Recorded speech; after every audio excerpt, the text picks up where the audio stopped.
This is the KhoodeelaarTV television channel, broadcasting on the internet under the banner of Baby Angel Geronimo Editions. This is part A, and this is actually timed at 11:50 to 12:50 GMT on Saturday the 27th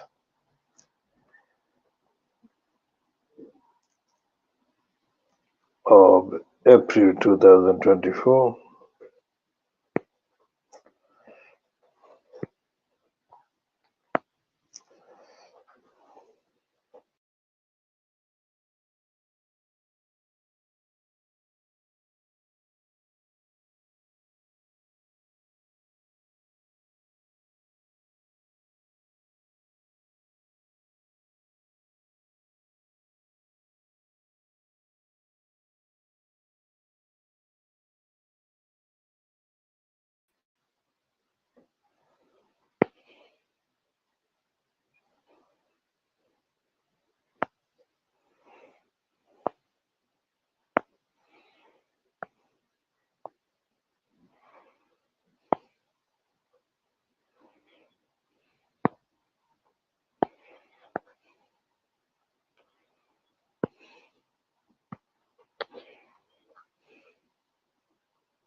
So this is the day starting the weekend after the week in the USA, where the trial of Donald Trump began, involving more than 30 counts of charges against him concerning his lies and corruption to cover up the fact that he had paid hush money to the porn star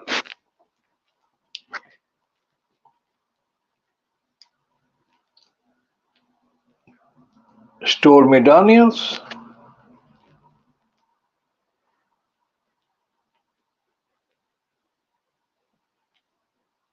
And the evidence put before the court in New York show that Trump has lied, even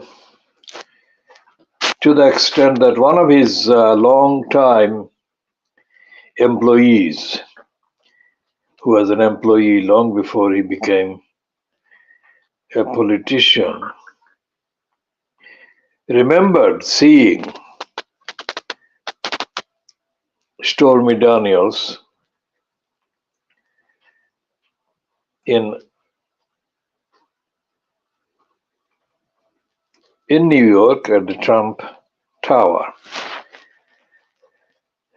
And the other source of the evidence, which evidence was extracted over 4 days of interrogations was a man who Trump employed, or Trump in kind of hired to lie for him, act, as the journalists have put it, as Trump's eyes and ears in order to discourage the truth about Trump's lying from being published in the ordinary media in the critical period leading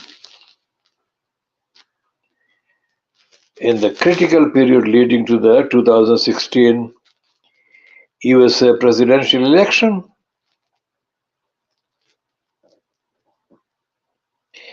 It is quite clear that every single person that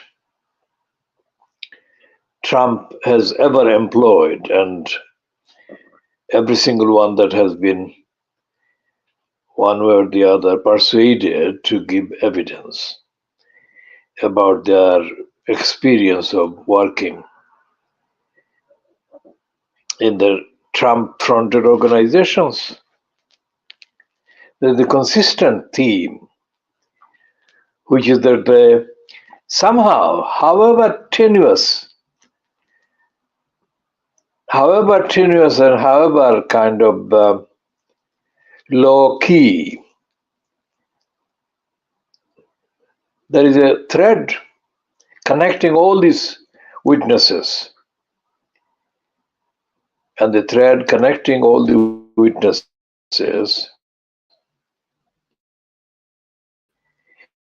is a thread that Trump is a fraudster and a crook. Now, one of the things that we have world exclusively, originally, linguistically, observed on our social media platforms yesterday is that, well, we didn't say the phrase by the time it all finishes, but that's what we meant. Because of this space limitation, not every explanation can be accommodated in the tweets. But by the time all these examination of Trump's lies and corruption and criminality, by the time it all comes to an end, the real legacy of Donald Trump,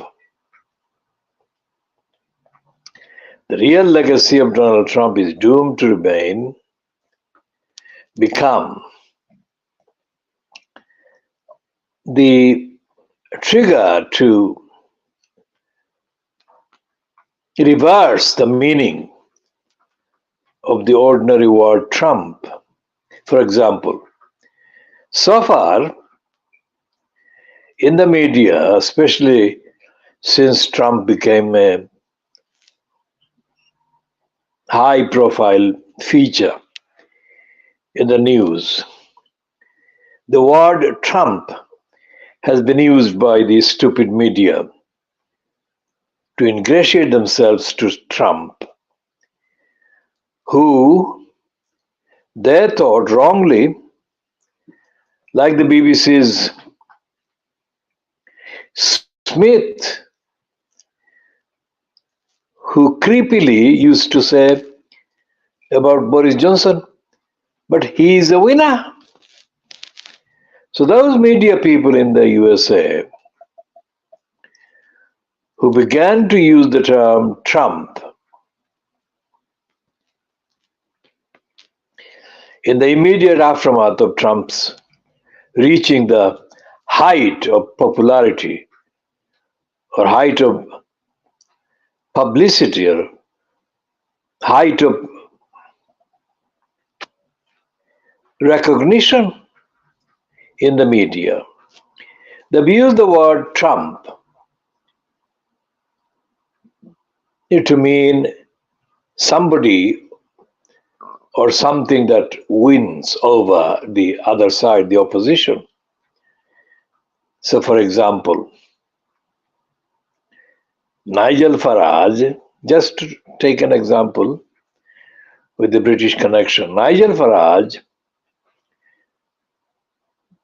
in his strategy, trumped the Conservatives over Brexit, etc., etc. Now, by the time that Trump's trials are finished, whenever they're finished, whether before the next USA presidential election or beyond the election, Trump's legacy will be to reverse the meaning, that meaning of the word Trump. Whereas it has so far and currently has meant that Trump means that whoever is being referred to is winning over their or against their rivals. In the future, it will be the opposite. Trump will be used to mean delusion, fraud, deception, lying, over exaggeration, etc., etc., etc. Not to speak about incest with his daughter Ivanka Trump. All the pictures that have been published of Donald Trump with Ivanka Trump during various stages of her childhood show a very creepy, unsettling closeness of Trump grabbing hold of the girl. Now, it is impossible that Ivanka Trump could escape him. She was, after all, her father. And she was being grabbed hold of by him. Since he entered the White House following the 2016 election, footage have emerged of Trump boasting of his sexual fantasies about his daughter. He just stopped short of saying that he has been having sex with her. So he manipulated the phraseology and said if she weren't his daughter, he would have dated her. Now, she was a captive all her life, all her young life, a captive in his hold. Who knows? Apart from her and him, who knows the extent of his sexual exploitation, abuse, so on of this child? So when he is done with his trials on various charges so far are finally ended, the remaining footage and remaining storage and recollections will inevitably come out, and the word Trump will be a swear word, a curse word.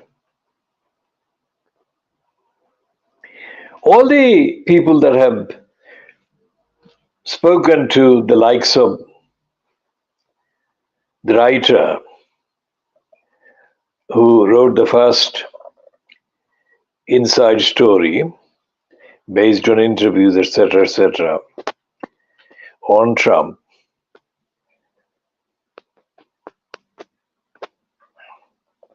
have had again one thing in common: that Trump is a liar, has been a liar, and is doomed to remain a liar until the day he dies.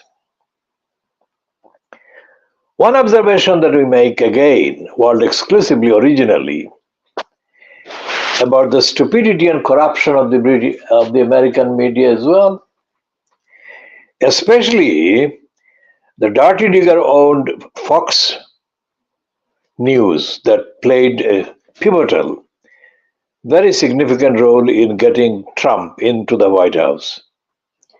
Fox News is no longer able to play that role because the impact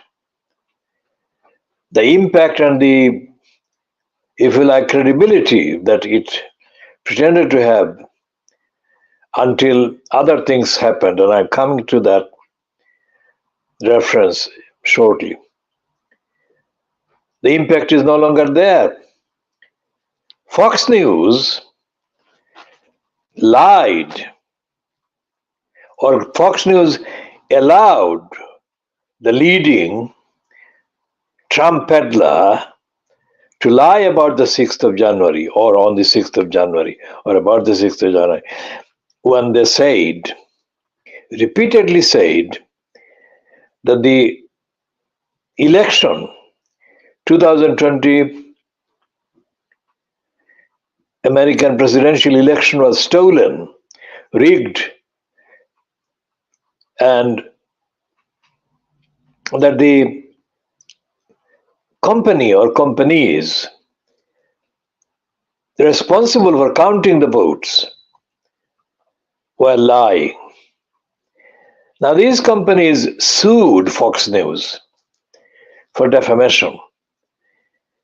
And the defamation case has not reached the court, because if it had been allowed to reach the court, very serious, like tsunami scale of disclosures would have happened, and it would have caused heart attack for Rupert Murdoch, who knew very well the gravity of the disclosures about the criminality of Fox News. So he settled. Now, settling the claim meant that he could say, although it is obvious to third-party observers that it doesn't carry any weight, that he or Fox News didn't accept responsibility. But it did, because Murdoch has so far, but it's not by any means finished. He has paid $1 billion to the particular electoral vote counting company. So look in any direction you like, in the context of the evidence, in the context of the claims against Trump. There is no enlightenment. It's all darkness. And it's all corruption and criminality. I mean, the British media, especially the likes of the BBC and Sky News, go out of their way to still accommodate the liar Trump by using words and phrases that don't call him a liar and a crook, but stop way short of calling him a liar and a crook. What is happening is that the magnitude of the allegations against him and the persistence of his lying and denials are very much consistent, which means that he has been lying about being accused of lying. He has been defrauding by denying that he has been defrauding. For example, in exaggerating the actual amount of money that he had to enhance the credibility with lenders, and one or two judges who have had the unattractive task of looking at the evidence have or has personally, repeatedly condemned Trump as a liar on dozens of occasions so far.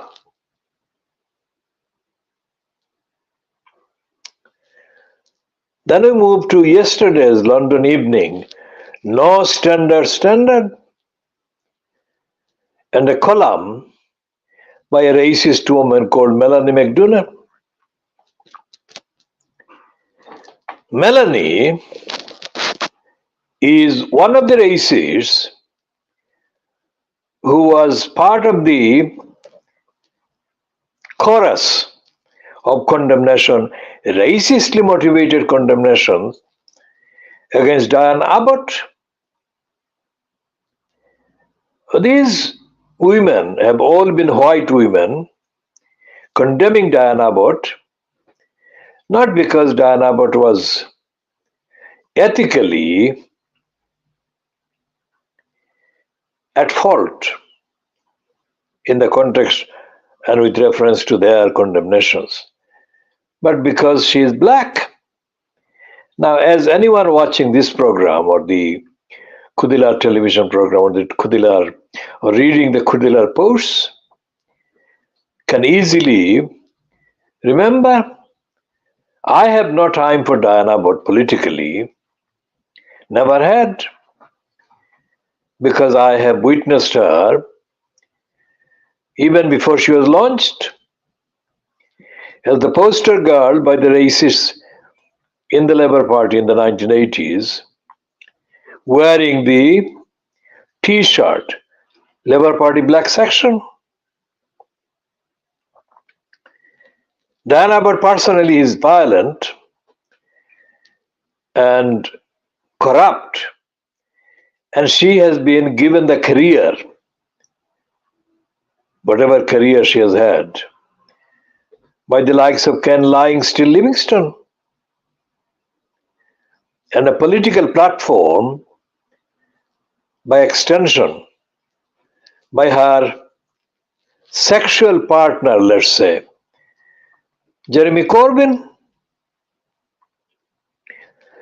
And Diane Abbott is not very bright, and politically she is not independent of racists like Michael Portillo,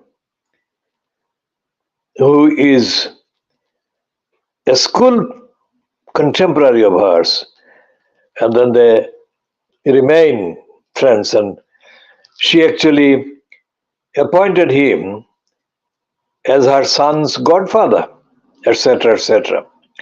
And of course, Michael Portillo and Diane Abbott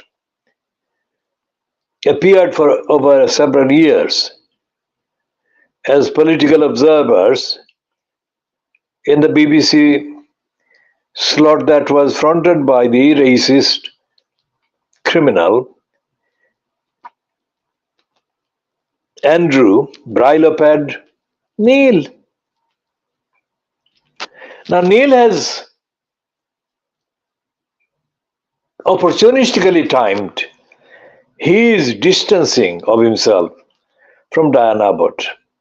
The only person that hasn't publicly, as far as I can see, distanced themselves from Diane Abbott is Michael Portillo.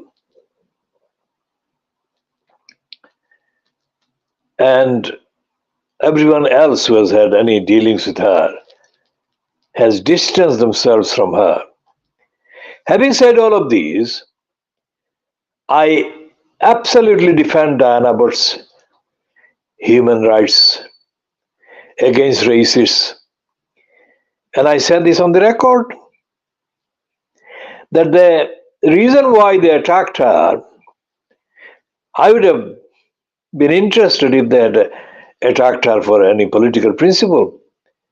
But they haven't, because they're racists and they're not interested in Diane Abbott's contribution to the mental slave.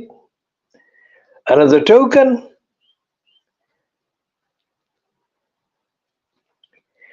they have attacked her because of her being a black woman.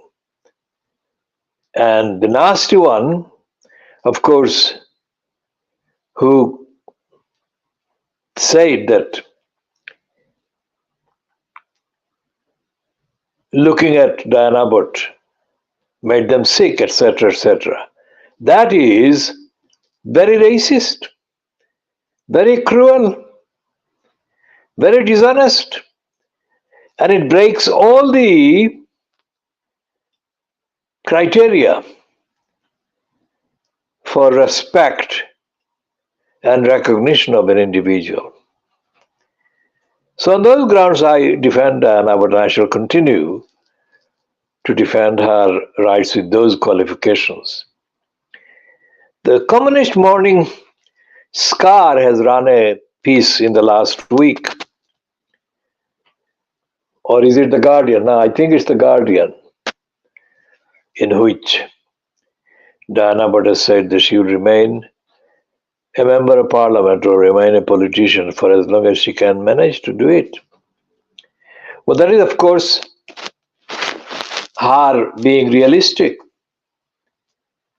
because she knows that Starmer is not ever going to forgive her for being a friend or a girlfriend or an ally of Jeremy Corbyn, which she was and which she remains.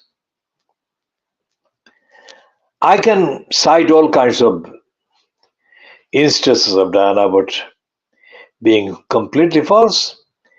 During the height of the Ken Livingstone fronted GLC, Diane Abbott was presented by Livingstone as the person chairing a press conference at the GLC's main building, County Hall. And as she knew, my questions were impossible for her to answer. But I did ask her question, but she couldn't answer. It's not just one-off. Diane Abbott was given the job as a press officer at the GLC in the 1980s by Ken Livingstone. And I regularly visited the press office, mainly to pick up printouts, handouts, that is to say, news releases as they used to be called. And the one or two times that she actually came to the front at the reception at the press office, she just mumbled. Diane Abbott is not really bright at all. She reminded me of the daughter of Zulfikar Ali Bhutto, Benazir Bhutto. Before she became Prime Minister in Pakistan, Benazir Bhutto in the 1970s was elected President of the Oxford Union. When I was editing the Northeast Political Monitor, Political Activist Monitor, as the elected publishing editor or publications editor. I was elected publications editor in 1976 by the students of what is now the University of East London. And in my capacity, I asked my PA, a white woman called Genevieve, to make contact with the university, Oxford University, and put a number of questions that I had given her to put to Benazir Bhutto in her capacity as the president of the Oxford Union. And Genevieve came back to me with a series of answers identical, that there was no answers. Now, Genevieve obviously didn't know as much as she could have known, but the amount she managed to extract from the Oxford University was authentic enough because it was issued to her on the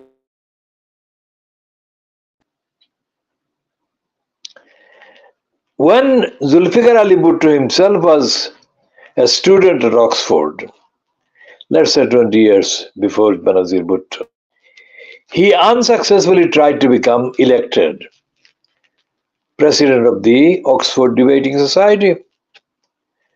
He failed, of course, but by the time his daughter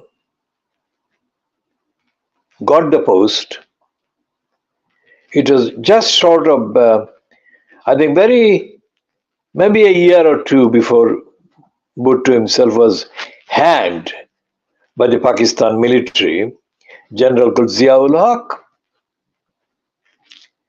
But he obviously, Zulfikar Ali Bhutto, died. If he saw that, I'll check the dates and then update on that aspect in due course in another edition.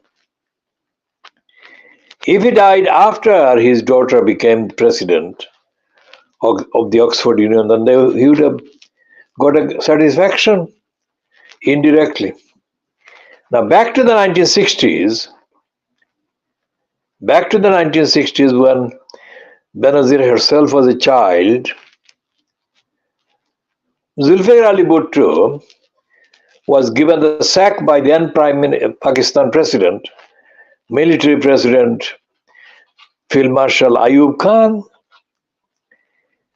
And at that time in the 1960s, in the East Pakistan, which is now Bangladesh, the Awami League was the main populist political party. And in order to kind of blunt the impact of his being sacked by Zulfikar, Field Marshal Ayub Khan, Zulfikar Ali Bhutto made a dash to East Pakistan with the potential hope that he would be able to use his charisma to attract enough young East Pakistanis, graduates, undergraduates, etc., to join his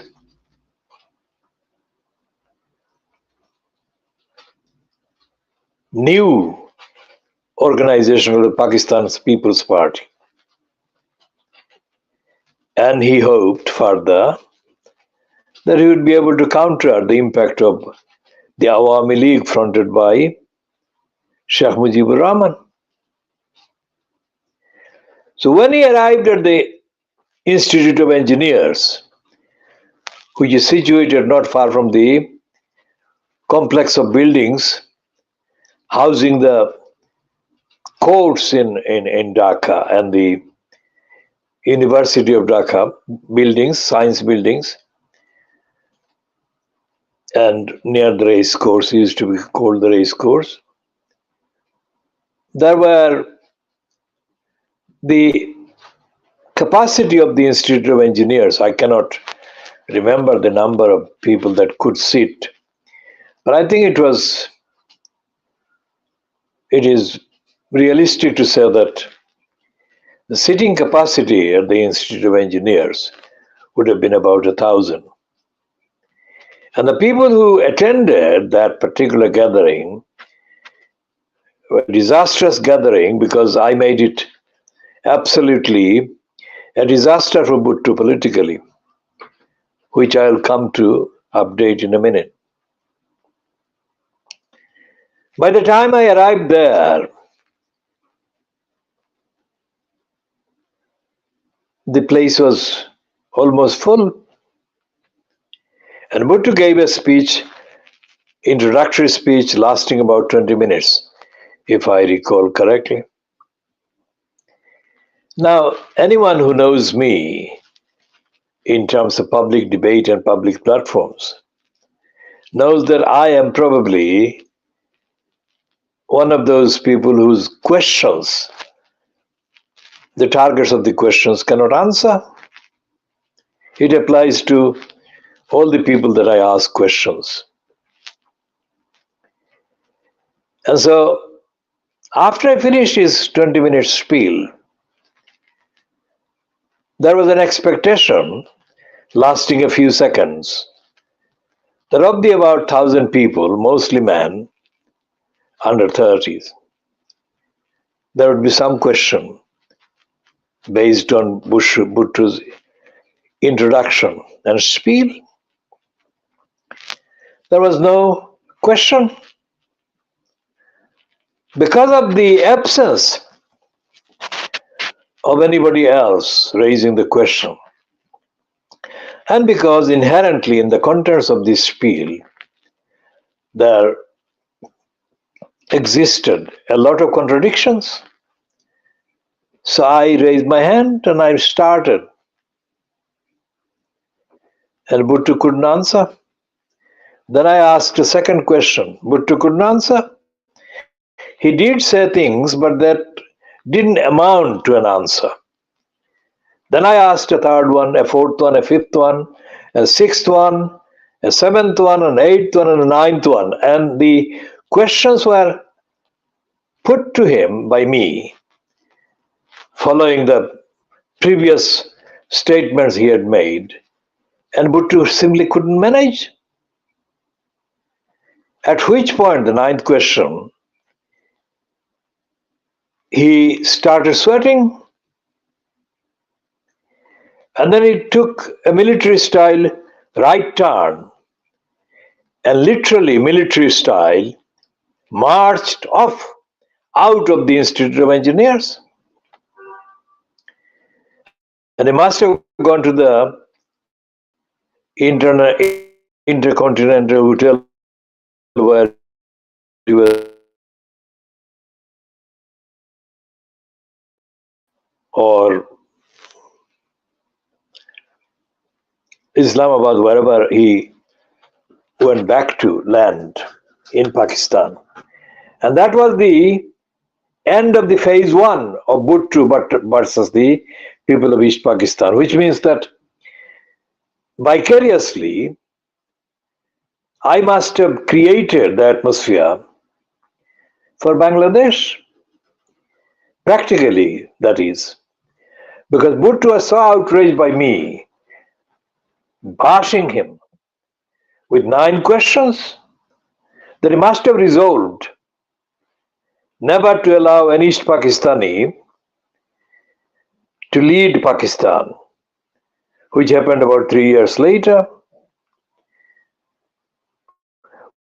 When the election of December 1970 took place, and the Awami League, with all its corruption and vote rigging and all the rest of it, hijacking the votes, etc., it still did have the majority votes, without any doubt. And when the Awami League got the election, it was legitimate expectation that Sheikh Mujib would be leading the majority of members of parliament, called members of the National Assembly, MNAs. But Bhutto immediately stopped that.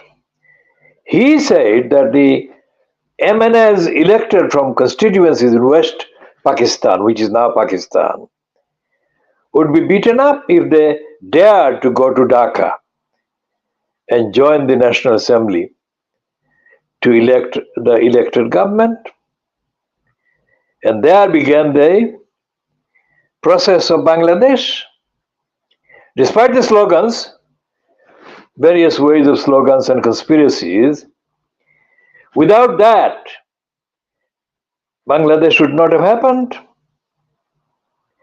So I was the, how shall I say, I had fathered political, electoral kind of Bangladesh before it became a legitimate international slogan. My role as fathering the concept of Bangladesh in that context will be updated on in due course, of course. Now, back to Donald Trump. I have said that the Trump word is doomed to become a curse because when what they say, the porn actor or adult film actor, whatever, Stormy Daniels threatened Trump about 3, 4, maybe into the second year or maybe even the first year of his 2016 post 2016 presidential election win. She actually did say what is happening now. She did say to him that the storm is coming.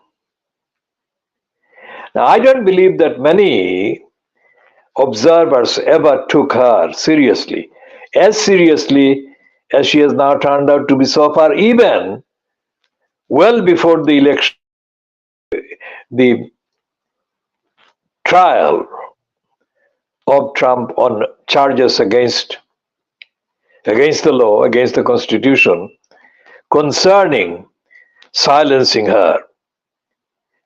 Whatever the outcome, as I said, Stormy Daniels has become Stephanie Clifford, that is her full name. Stormy Daniels has become the leader, I would say, in a very perverse way, but it's a real way. She has become the moral leader of the campaign against Donald Trump in the USA. Look at the list. There is nobody who comes anywhere near, nobody else who comes anywhere near, remotely near to the significance that her claims have generated against Donald Trump. It may have begun as a small matter of hushing up and kind of buying off her silence, etc. But look at the first thing that happened was Michael Cohen going to jail. I mean, that was a very big achievement. Cohen going to jail, the achievement is not about Cohen going to jail. The achievement was Cohen being used as a undeniable evidence that Donald Trump lied. And the details that Stormy Daniels gave about Donald Trump's genitalia, left no doubt as to the authenticity of the proximity that they had, no matter how long it lasted, literally and metaphorically. It is said also that the Playboy actor, another woman that Trump actually tried to or did pay hush money to or had sex with, etc., etc. The fact that Trump had actually nominated Stormy Daniels as one of the poster girls in his then television project leaves no doubt that he knew her. How the fuck did he know her if he didn't know her? So Trump has enjoyed from Fox News onwards an unwarranted, unjustified kind of credibility to and boost to his prospects as a second time winner of the election to enter the White House.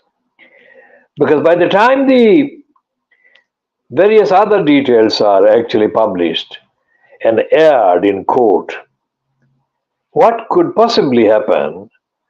What could possibly happen to convince enough American voters that he was worth voting for? I mean, what on earth could a person being accused in such a thorough way be said to offer the people of the USA? Quite apart from these, Trump is not, in a conventional sense, a patriot. He's not a patriotic American. I mean, the stain is no longer a stain only, or the stain is no longer only a stain. It's a what is called in the cosmological term black hole. I mean, Trump's concession to the American rival, the American so-called foe, the USSR or former USSR, fronted by Vladimir Putin. I mean, Trump cannot get out of it. Trump cannot get away from the fact that he is an extension of the Russian strategy, etc., etc., etc. So these will be things that we'll be talking about and updating on.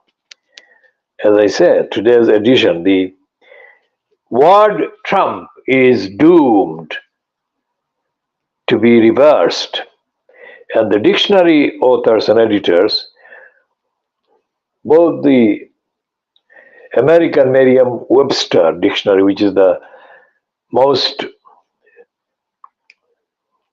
kind of sought after destination online, and the British ones and other English language dictionaries, will have to severely curtail and edit the meanings, adjectives, noun, etc., verb, etc., of the word Trump.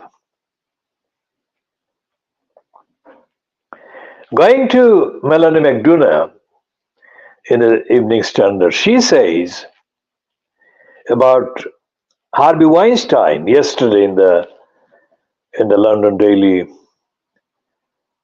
Evening, no standard, that people may dislike Harvey Weinstein.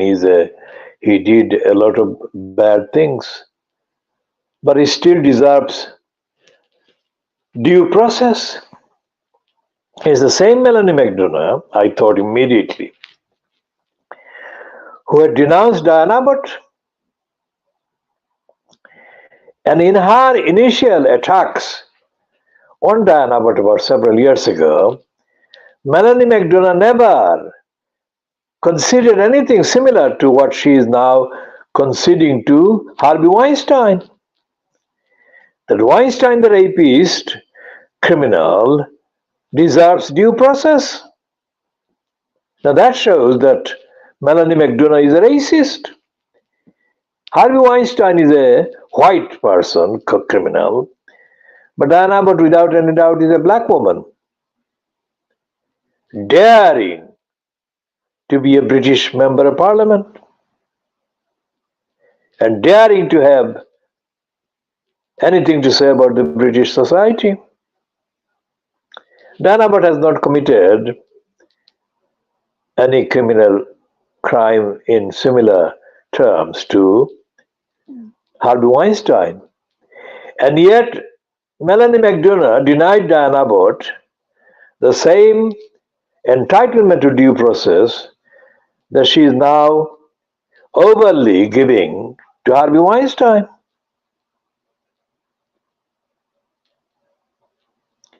So that is the kind of measure. She is an emblem. Melanie McDonough is a racist, and if she weren't white, she wouldn't be getting the platform both in the Guardian, also in the opposite kind of part of the spectrum on the Fleet Street. But she is getting a lot of platforms to pursue her career and her agenda. No black woman, no black woman has got that kind of platform. No black man either. Well, when you look at the black man, the list must exclude the official mental slave, Trevor Terrible P. Lips. Trevor Terrible P. Lips and David Slamy and Paul Boateng and Keith Sleaze Vaz. These are all mental slave morons, and they don't have any independent opinion on anything.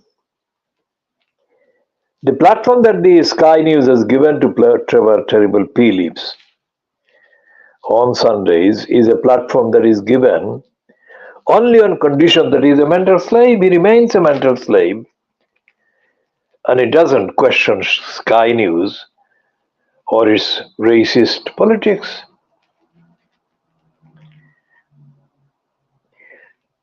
Trevor Terrible P. Lips has been officially given platforms, and he has been paid millions and millions of pounds because of his mental slavery and also his corruption. When he was at London Weekend Television, he lied and he slept with a young black woman while he was married to a Persian origin, quote, Muslim woman. He slept with this young woman, and in return, he gave her the spot on the little bits of programs that he controlled the commissioning of and presenting of and production of. Trevor Terrible P. Lips has been sexually quite promiscuous and dishonest. I only refer to all of these because I want to focus on his lack of integrity and his lack of character and lack of honesty. When he conspired with others at London Weekend Television and Channel 4 to do a hatchet job on me in 1992, because he wanted to jump on the bandwagon in the British establishment that was trying to find some dirt on me based on the strength of my campaign against the racists at the Stratford School in Newham. Trevor Terrible P. Lips hid from my sight, if you like, because he gave two Pakistani-born Muslim women, young girls, the task to come and speak to me, part of the research, before the pilot program of the first program, that is, of the Devil's Advocate, fronted by the moron, darkest dirty Howe, was broadcast in March 1992. Trevor Terrible P. Lips was the one who actually thought about doing a hatchet job on me. There is no luck at all. They racists and their slaves will never succeed in finding any dirt on me. They will succeed instantly in finding integrity, honesty, and moral courage in what I do and stand for and have been doing and standing for. Trevor Terrible P. Lips first came across me 38 years ago, 48 years ago, I think, in 1976, whatever the number of years, at a do at the University of Sheffield. He had just been launched as the official mental slave to damage the campaign of the students, National Union of Students. And I was leading the campaign against the overseas fees increase for overseas students in 1976.